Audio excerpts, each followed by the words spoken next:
Okay, we are recording. So today I wanted to show the technique of watercolor with the acrylic paints. And I think originally it was developed by Maggie Maggio, but she was doing that just with the clay, but people start to add acrylics and play a little bit different. So I already did some, like these earrings. So yeah, and I already glazed them, so you can see the glaze and a little bit shimmer from the gold paint. This is the way it looks matte color.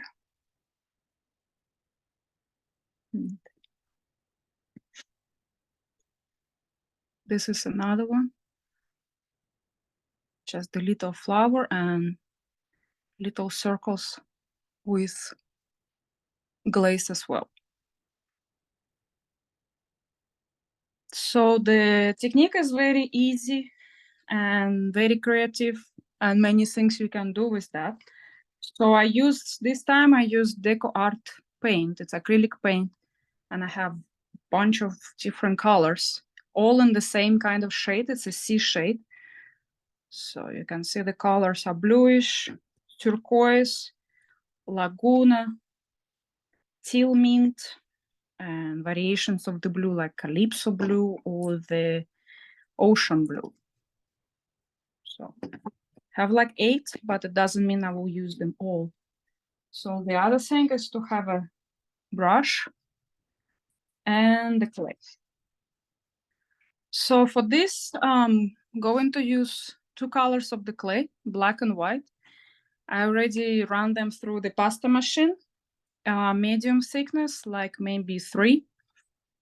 And I will cut white. And for this technique, we don't need much of the clay because when we straight, it's going to be a lot. So.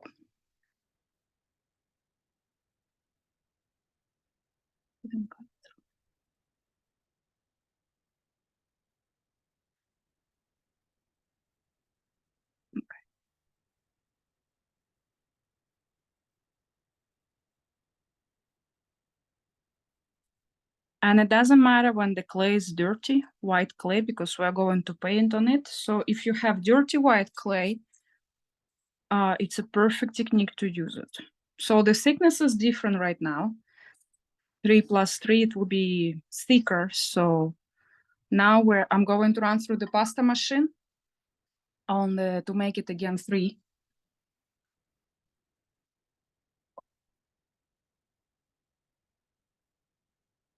So, and that's how it looks.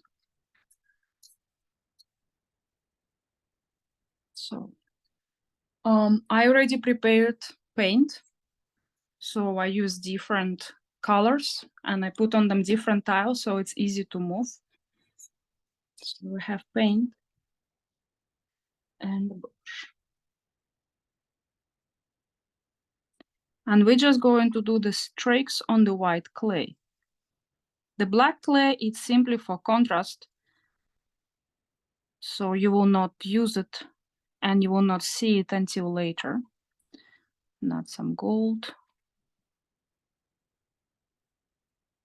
So the goal here is to use strokes and just to cover all the white part of the clay.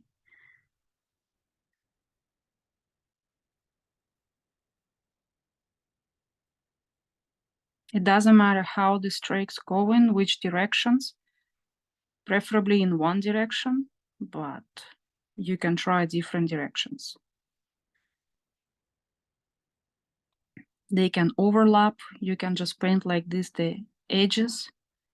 It doesn't really matter. And when you apply a lot of blue, you just need to see where to add some green or different shade of blue. So it has some contrast.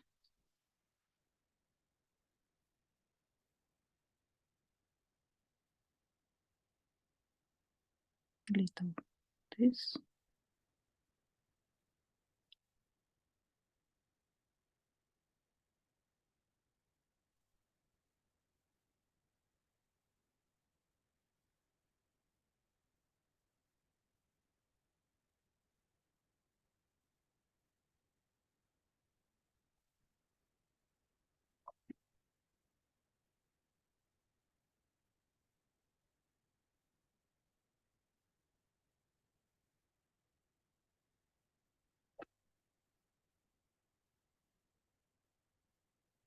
You can use also metallic acrylic paint, but I don't have it. And the good part that with this technique, you can sand and buff the clay, so all the shimmer will come up, or you can just use the glaze, so all the shimmer will be more visible, but it will be mute. It's not going to be so bright. Okay, maybe I will add some green.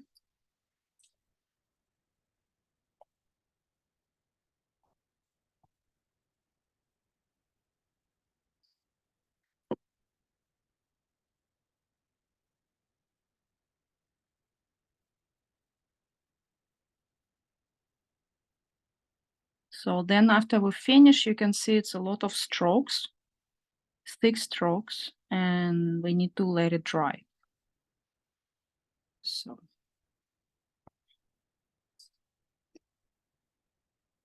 wait out. So I have another one, which I did a little earlier today. It's almost the same. You will never repeat the same strokes unless you try. And over here, beside the golden paint, I added some golden flakes. They look like this.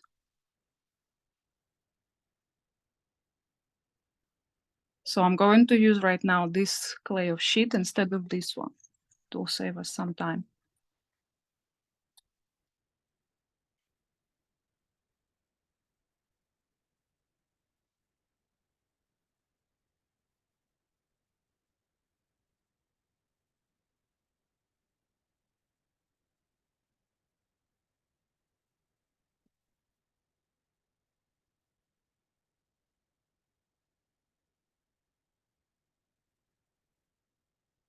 So then we need very thin piece of the translucent clay.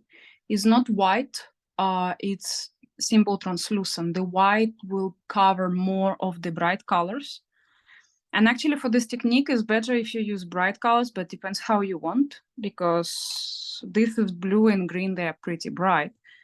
Before I was using just two colors, which are very similar, but when you apply translucent clay, it's not very bright anymore. They become more transparent and more pastel. So for example, like this one. This is I did before, and you can see they are very more pale pastel, and that's how they look when you cut them in pieces. And this is how they look after they bake.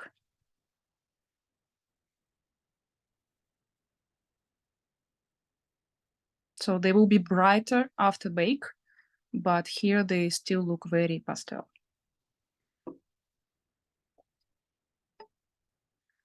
So I'm going to run this clay sheet through the pasta machine on very, very thin setting. I will go to 9. So it's a thinness, approximately like 1 millimeter thickness. It's basically like a printer paper thickness.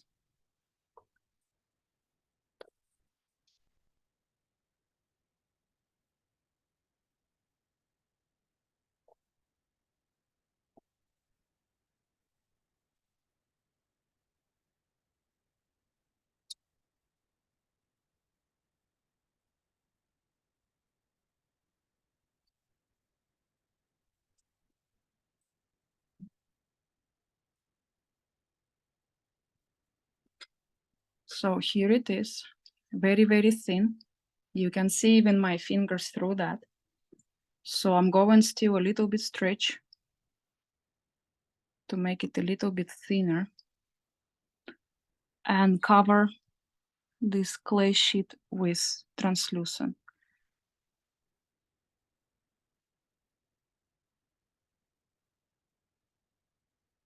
I have to do it carefully so there is no air bubbles.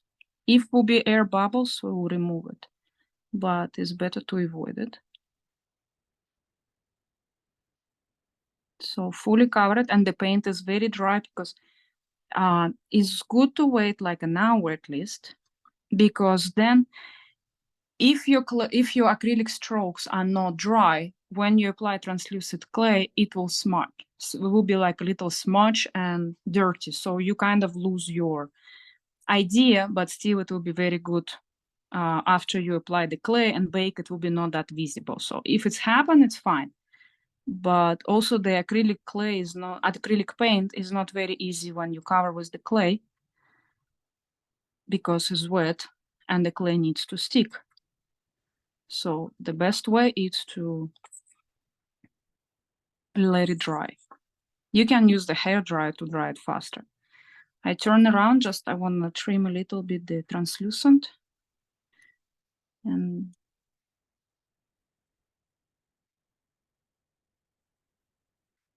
there are few ways of this technique. And one of them is when you use only one layer of translucent clay, you can do two. The two layers, so you apply again paint, like here on top of that, you will apply paint, and then you cover again with translucent clay. It may give you 3D effect, but I didn't see it much on my clay sheet. Not really. It's just, for me, it looks kind of the same and the colors will be less bright. So it depends how you want it. I didn't see a big difference with two clay sheets. So I'm doing one and I'm going to run through the pasta machine on the 6 setting.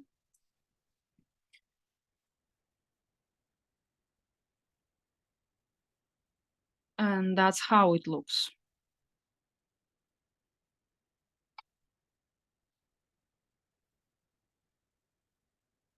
Then I run another time. So, and I'm going to stretch more. And you can see that the clay, the acrylic paint is not breaking underneath, but the golden flakes, they do. So they give different crackle effect.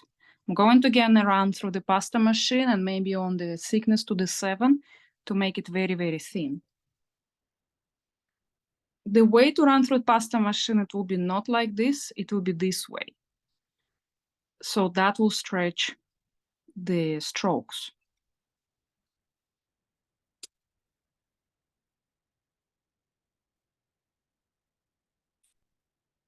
That's how it looks. You almost see all the strokes and the translucent clay, it's almost invisible. I want to make this set is more bright, so I will not put another layer of translucent. I will go with this one. So now I'm going to trim more the round, so I will remove where it's not even.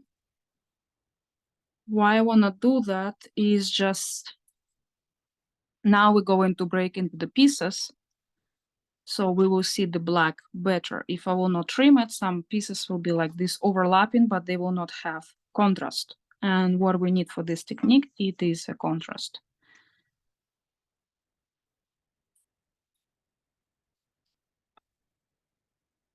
So then I'm going just to cut small pieces and use them for the overlaying each other to create this kind of look. So for that, I will use another white clay. I'm going to put them directly on the white clay. No, I will avoid that for now. Let me do this way. So I will do them directly on the tile. So just overlapping. It doesn't matter how you go, there are different ways. So you can create a circle, you can just do like that. And the fingerprints are no matter because we're going to run through pasta machine, so you will not have the fingerprints. And you can cut different pieces. So you can see here is more green, there is more blue, can small overlap. It's good to have good overlap. So it's not very thin, just because when you run through the pasta machine, you will not have a gaps, because if you have small connection between the overlapping, there is no overlap, so they will break and you will see the white clay underneath. The white clay which we're going to use later.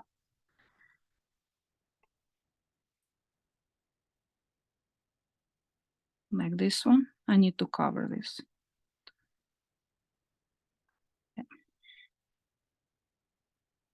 And you can mix cutting the large pieces or the small pieces.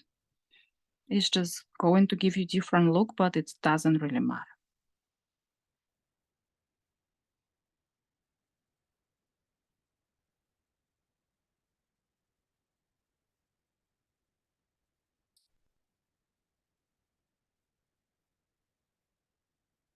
And you can see how the black is overlaying, but here I miss a little bit, so there is no black.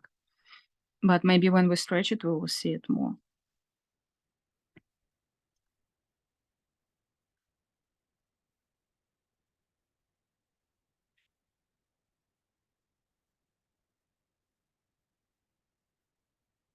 You can take time and make it by circle or create kind of pattern, but it's not really necessary, because when you run through the pasta machine, you may lose it. And then when you cut the pieces, depends on what you're doing. If you're doing a jewelry or you cover with something, then it depends what you decided to create. You may see the pattern or you may not.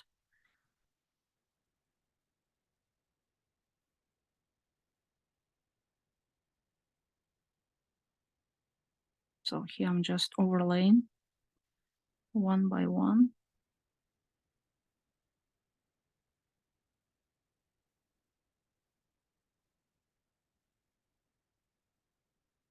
The good part, we don't concern about the fingerprints.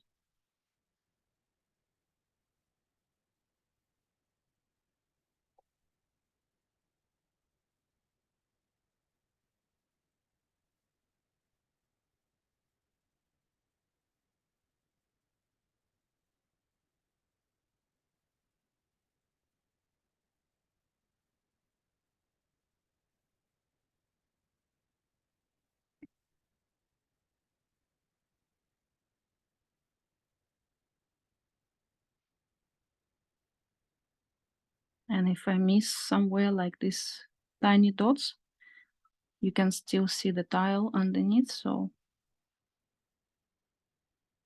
just will try to cover like this.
I'm trying to make kind of even edges, borders of this one.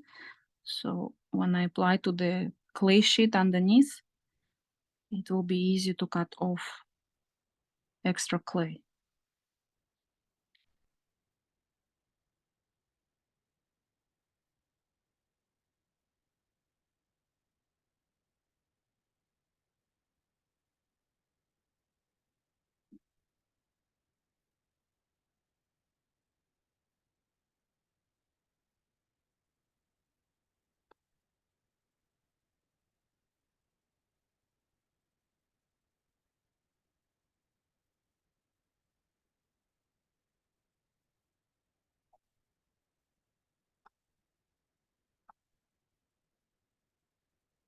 From very small clay piece, it's going to be very large sheet of veneer for whatever need you need it.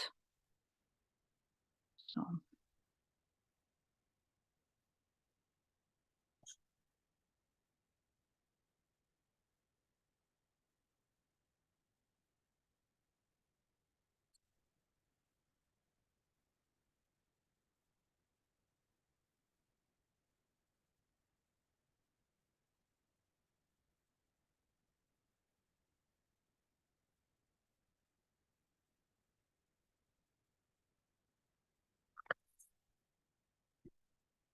a little bit on the left.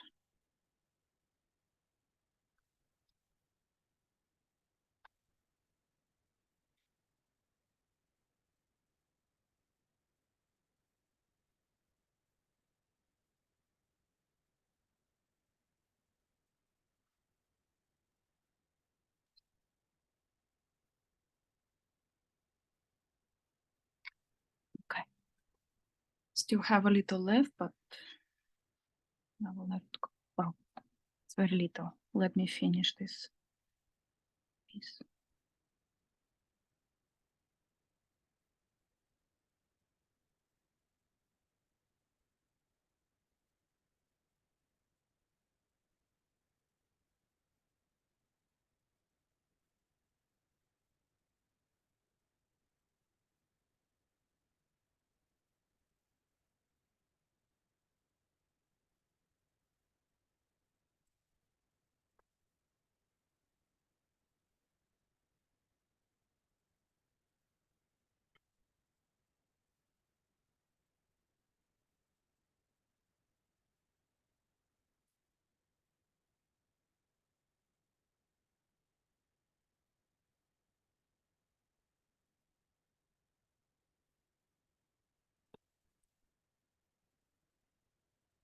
So now I'll take a roller and I will use parchment paper so the clay does not stick here. And I will roll slightly. I want to do that so it's smooth and I'm not going to destroy it when I run through pasta machine.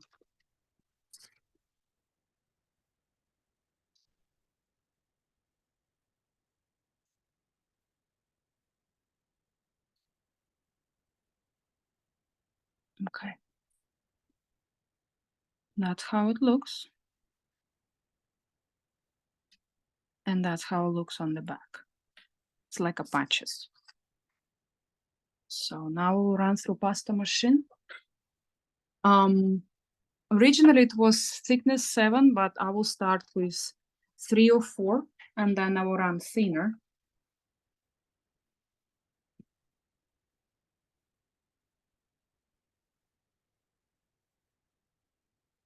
This is only just to be sure that the clay stick, nothing more. And I need to run it thinner because I'm going to apply white clay underneath. And then when I run with the white clay, it will stretch even more.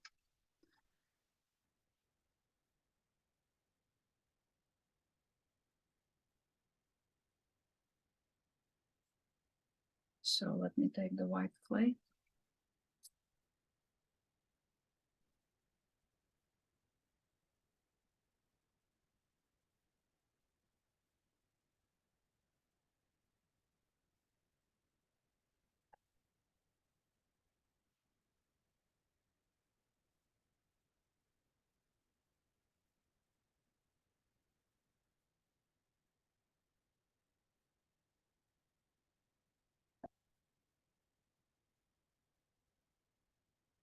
So this is not enough, I need another one.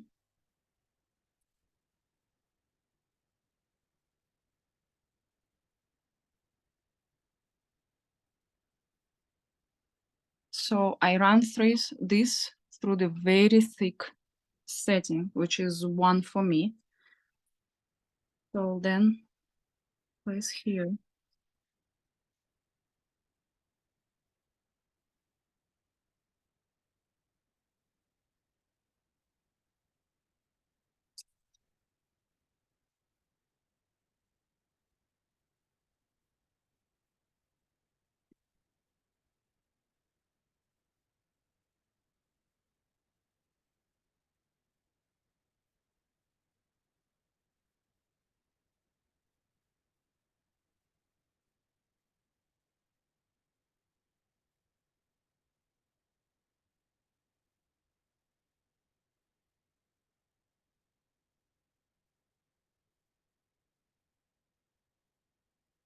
Just cutting off extra white, the one we don't need to use.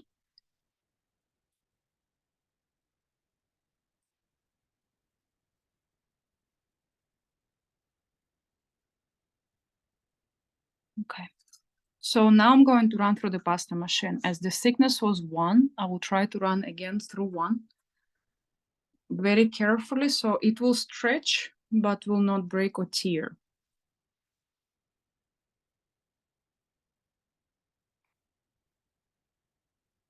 So I found that there is some gaps when you can see the white clay, but it's barely visible. I don't know if you can see, I have one here, here. So what I can do is to try to cover them. That's happened when the clay didn't overlap.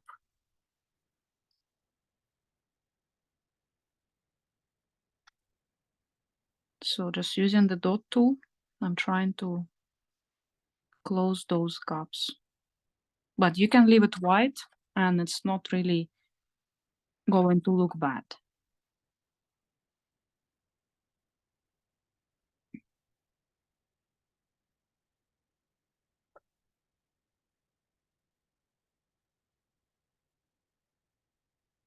So this is after 1. After one run through the pasta machine on 0.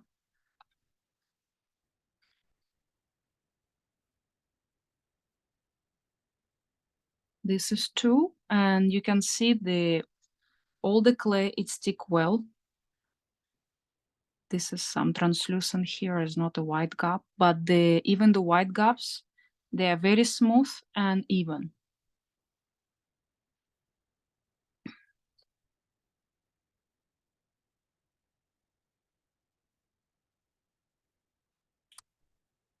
So I'm going to use only half for now. So next, it depends what you want to do and depends how thin you want to go. So I will cut this even in half to show you how you can go and how it will look.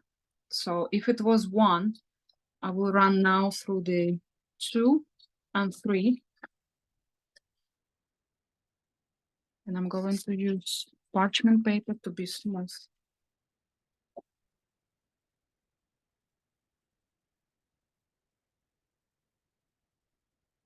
So that's how it looks. This is setting 3.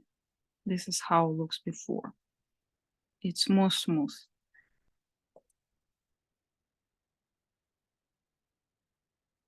So for this one, I'm not going to use any other thinner. This is 1, so I'm going to run through 1. But I'm going to make a pair of earrings similar to these ones. So I'm going just to make these beads. So I'm going to show how to do. So I use for the back texture. I like when the back is very nice. So I'm going to use sandpaper, and doesn't matter that it's red, it's not going to leave the color, but it will leave nice texture. And I'm going to cover this side with, this is dark, this is smooth. So that's how I'm going to run through the pasta machine. So this was 1, and I will remain on 1. So it will leave nice impression, but it will be enough to put the pins inside.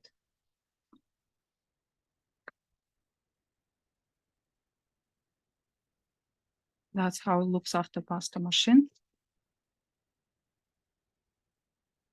And I didn't use water because if you run only 1 or twice, it's fine without the water. It has some pinkish residue, but it's really not big deal.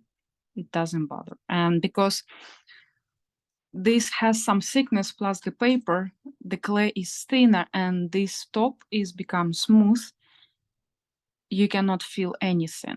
So there is no any edges. It's perfectly smooth. So now I'm going to cut through.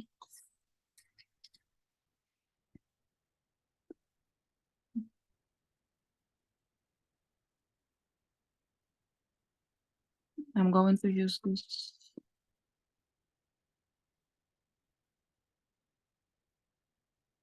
This is laser cutter, but now they call it jewelry cutters. So I'm going to make like this.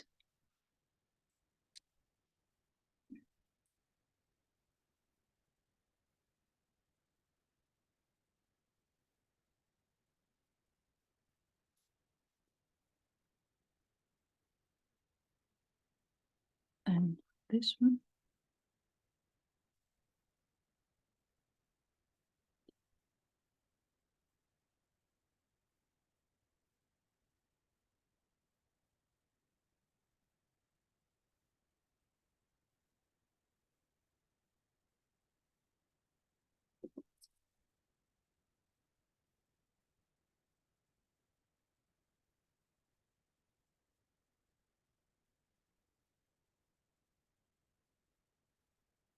Rolling like this, you can smudge the edges of the clay, smooth them a little bit so you don't need to sand it much. Now it's time to sand them, to smooth them by finger before I bake them.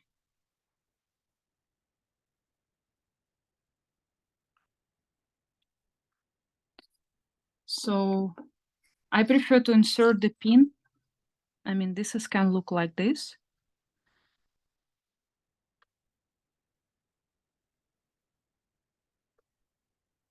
As pair of earrings, and I can use just the jump rings, but I prefer to use pins and then jump rings.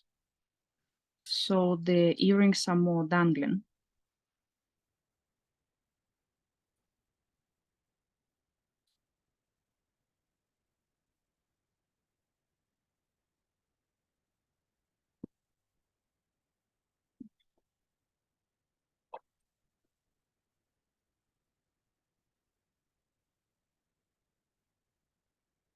Just lay the clay, and in the center you carefully insert. There is nothing on the back, it didn't go through, and it didn't go through here. It's better to use the pliers, it's way easy. So just be carefully. I find that for me it's easier to do it before I bake than to drill a hole with Dremel after I bake. So then, because I hold it by hand, so I have the fingerprints, so what I do, I place them back on the sandpaper, take again the parchment paper. Parchment paper has two sides. One is more smooth than the other one. So the other texture, I like it, and I will use it here.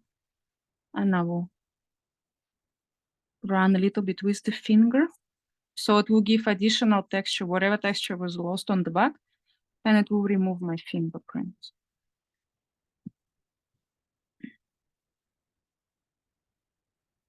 So then I place on the tile, and I will bake it.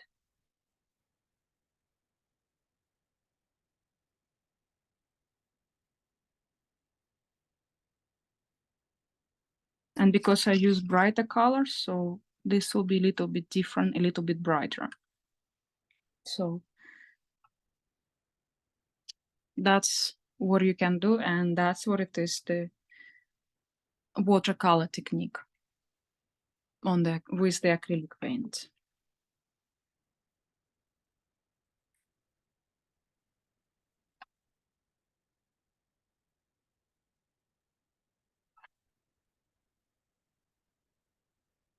Okay,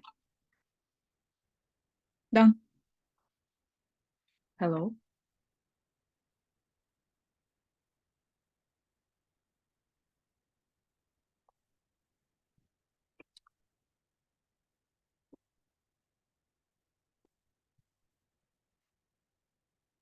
Can you hear me?